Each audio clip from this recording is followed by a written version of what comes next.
انداز تھا، جو لیول تھا، اس انداز میں تھا، ہر گھڑی ہر وقت یاد مصطفیٰ میں فدا رہنے والے تھے، ہر گھڑی نام مصطفیٰ پر جان نشان کرنے کو تیار رہا کرتے تھے۔ اور میرے آقا مولا صلی اللہ علیہ وآلہ وسلم سرکار مسجد نبوی کے اندر تشریف فرما ہے، ایک بدری صحابی جن کے متعلق میرے آقا مولا صلی اللہ علیہ وآلہ وسلم سرکار نے اعلان فرما دیا تھا، حکم بھی جاری کر دیا تھا،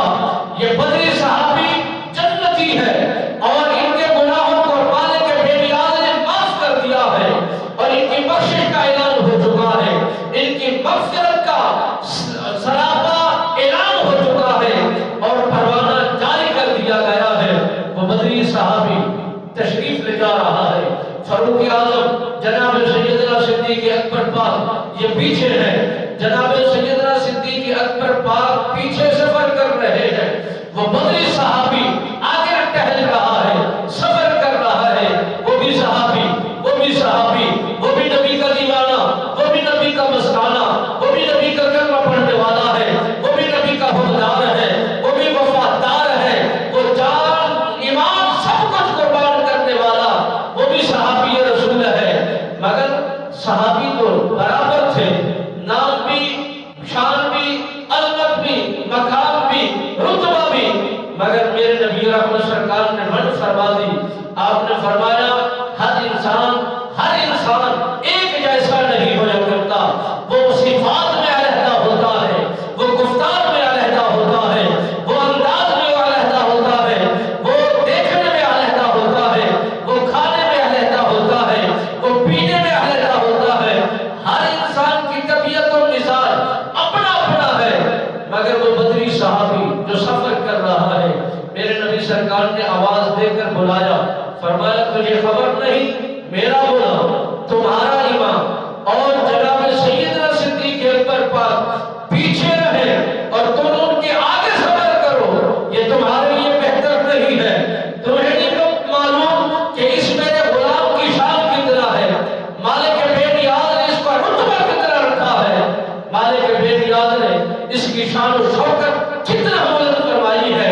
تو صحابی رسول ضرور ہے، مگر جب تک تمہیں میرا صدیق نظر آ جایا کرے اور پھر دائیں بائیں دیکھ لیا کرو کہ اگر کہیں صحابی رسول نبی کا یہ حکمدار و وفادار صدیق اکبر پاک نبی کا یار غار اگر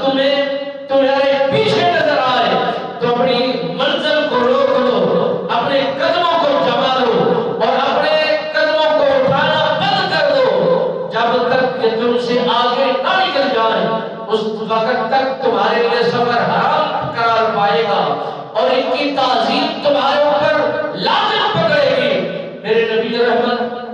فخر موجودات صلی اللہ علیہ وآلہ وسلم سرکار کے دیوانوں، شمع رسالت کے پروانوں، میرے آقا مولا صلی اللہ علیہ وآلہ وسلم سرکار نے یہ بارہا مرتبہ یہ اعلان کر کے بتلا دیا کہ کوئی صحابی صدیق اکبر پاک سے پہلے نہیں کرے گا، کوئی صحابی صدیق اکبر پاک کے آگے نہیں چلے گا، کوئی صحابی رسول صدیق اکبر کی بات کو نہیں کاٹے گا، کوئی صحابی رسول صدیق اکبر پاک کے آگے نہیں بولے گا۔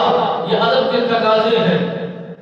دین اسلام کے یہ پیغام ہے۔ میرے نبی سرکار نے سلیقہ بھی بتایا، طریقہ بھی بتلایا، حکم بھی دیا کہ تم نے عمل کیسے کرنا ہے، تم نے زندگی کو بسر کیسے کرنا ہے۔ ہر کسی کی صحابی رسول کی سخاوت کا انداز اپنا اپنا ہے، مگر جب بات آتی ہے صدیق اکبر پاک کے عشق کی، آپ کی عقیدت و محبت کی، تو ہر غلام کا جتنے بھی مالدار تھے، جتنا بھی دولت مند تھے، جتنا بھی سوداگر تھے، جتنا بھی بڑے تاجر تھے،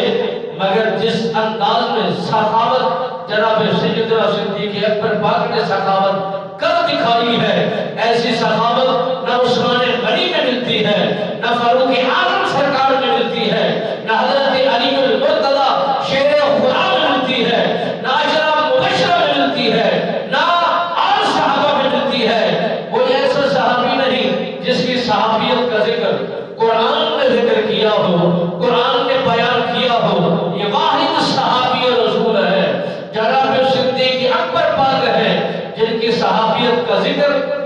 کریم کے اندر موجود ہے، کلام الہی کے اندر موجود ہے، رب کے کلام کے اندر موجود ہے، اور نبی کے فرمان کے اندر بارہا پر موجود ہے۔ ہر صحابی کا ذکر احادیثوں میں ہو سکتا ہے، کتبوں میں ہو سکتا ہے، فرمان مصطفیٰ میں ہو سکتا ہے، مگر کلام الہی میں نہیں ہو سکتا۔ مگر یہ واحد صحابی رسول ہے جناب سیدنا صدیق اکبر پاک، جنہیں میرے نبی سرکار نے فرمایا یہ میرے وزیر ہیں، فاروق اعظم صدیق اکبر، یہ میرے خلیفہ، یہ خلیفہ بھی ہے،